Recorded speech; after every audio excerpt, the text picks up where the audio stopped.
Georgia is now in the midst of another legal challenge over the election. The Attorney General in Texas announcing a lawsuit in the U.S. Supreme Court against our state and three other battleground states. They include Pennsylvania, Wisconsin, and Michigan.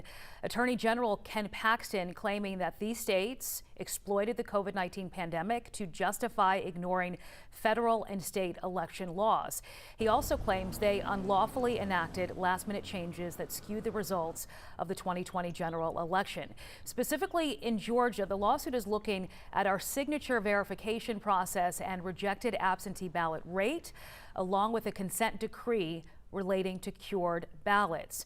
When asked about the lawsuit's chances of succeeding, 11 Alive legal analyst Paige Pate was pessimistic, calling it a political stunt. So basically, the Attorney General is specifically asking the U.S. Supreme Court to have the Georgia legislature to pick the Electoral College voters.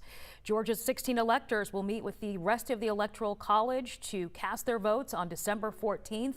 And until then, we'll keep you updated on the various legal challenges to Georgia's election on 11alive.com. Look for our live blog on the homepage. We update it throughout the day. Our digital team working really hard on that for you.